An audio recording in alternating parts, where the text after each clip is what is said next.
ओम नमो भगवते वासुदेवाय। जय श्री कृष्ण।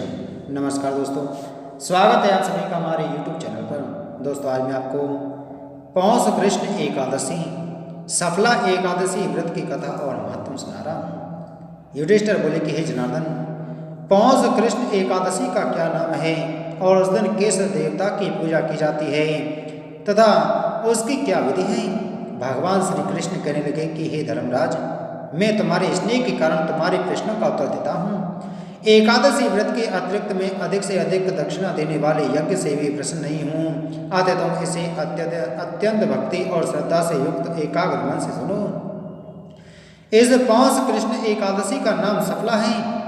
एकादशी के देवता श्री नारायण हैं। पूर्वोक्त विधि से इस व्रत को करते हुए श्री नारायण की पूजा करनी चाहिए।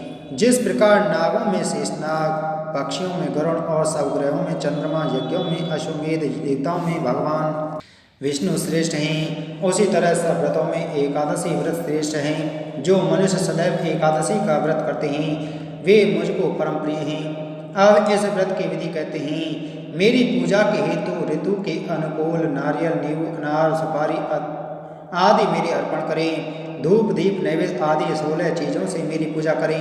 रात्रि को जागरण करें। इस एकादशी के व्रत के समान यज्ञ, तीर्थ, दान, तप तथा और कोई दूसरा व्रत नहीं है। 5000 वर्ष तप करने से जो फल मिलता है उससे भी अधिक फल सफला एकादशी का व्रत करने से मिलता है। अब तुम इस एकादशी की कथा ध्यानपूर्वक सुनो। चंपावती नगरी में महिष्मान नाम का एक राजा राज्य करता था। उसके 4 पुत्र थे। उन सब में लुम्पक नाम वाला बड़ा राजपुत्र महापापी था। वह पापी सदा पर स्त्री, वैश्यागमन और दूसरे बुरे कर्मों में अपने पिता का धन नष्ट किया करता था। वह देवता, ब्राह्मण और वैष्णवों का निंदक था। जब राजा को अपने बड़े पुत्र के इन कुकर्मों का ज्ञान हुआ तो उसको अपने राज्य से निकाल दिया। तब वह विचारने लगा कि अब किधर जाऊं, क्या करूं। अंत में उसने चोरी का कर्म करने का निश्चय किया। वह दिन को वन में रहता और रात्रि को अपने पिता की नगरी में चोरी करता तथा प्रजा को तंग करने और मारने का कुकर्म भी करता। कुछ समय पश्चात नगरी भयभीत हो गई। वह वन में पशु आदि को भी मारकर खा जाता। राज कर्मचारी तथा प्रजाजन उसको इन कुकर्मों के कारण पकड़कर भी राजा के डर के मारे छोड़ देते। उसी वन में एक अत्यंत प्राचीन समय का पीपल का वृक्ष था। लोग उसकी भगवान के समान पूजा किया करते थे। उसी वृक्ष के नीचे वह महापापी लुम्पक रहा करता था। इस वन को लोग देवताओं का क्रीड़ा स्थल मानते थे। कुछ समय के बाद पौष कृष्ण पक्ष की 10वीं के दिन वह वस्त्रहीन होने के कारण शीत के मारे समस्त रात्रि सो न सका और मूर्छित हो गया। उसके हाथ पैर अकड़ गए। वह रात्रि उसने बड़ी कठिनाई से व्यतीत की और सूर्योदय होने पर भी उसकी मूर्छा नहीं गई। दूसरे दिन सफला एकादशी को दोपहर के समय सूर्य की गर्मी से उसकी मूर्छा दूर हुई तो वह होश में आकर गिरता पड़ता वन में भोजन की खोज में गया, परंतु शारीरिक कष्ट के कारण वह जीवों को मारने में असमर्थ रहा। अतः वृक्षों से गिरे हुए फलों को बीनकर वह पीपल के वृक्ष के नीचे आया। उस समय तक सूर्य भगवान अस्त हो गए थे।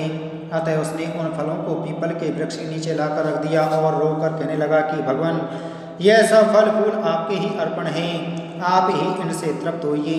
उस रात्रि को उसको दुख के मारे नींद भी नहीं आई। इस उपवास तथा जागरण से भगवान अत्यंत प्रसन्न हुए और उसके सब पाप नष्ट हो गए। दूसरे दिन प्रातः समय एक अति सुंदर घोड़ा अनेकों सुंदर वस्तुओं से सजा हुआ उसके सामने आ खड़ा हो गया। उसी समय आकाशवाणी हुई कि हे राजपुत्र, भगवान नारायण की कृपा से तेरे समस्त पाप नष्ट हो गए हैं। अब तू अपने पिता के पास जाकर राज्य प्राप्त कर। लुम्पक ने जब ऐसी आकाशवाणी सुनी तो वह अत्यंत प्रसन्न हुआ और हे भगवान, आपकी जय हो, आपकी जय हो, ऐसा कहता हुआ सुंदर वस्त्रों को धारण कर अपने पिता के पास गया। उसने संपूर्ण कथा कह सुनाई और पिता ने उसको अपना राजभार सौंपकर वन का रास्ता लिया। अब लुम्पक शास्त्रानुसार राज्य करने लगा। उसके स्त्री पुत्र आदि भी नारायण के परम भक्त बन गए और वृद्धावस्था आने पर वह अपने पुत्र को गद्य दे भगवान का भजन करने के लिए वन में चला गया और अंत में विष्णु लोक को प्राप्त हुआ। जो मनुष्य भक्ति पूर्वक इस सफला एकादशी का व्रत करते हैं उनको अंत में मुक्ति मिलती है। जो मनुष्य इस एकादशी का व्रत नहीं कर सकते वे पूंछ और सींगों से रहित पशु के समान हैं। इस सफला एकादशी के मातम को पढ़ने अथवा सुनने मात्र से अश्वमेध यज्ञ का फल प्राप्त होता है। बोलो एकादशी महात्म की जय। बोलो विष्णु भगवान की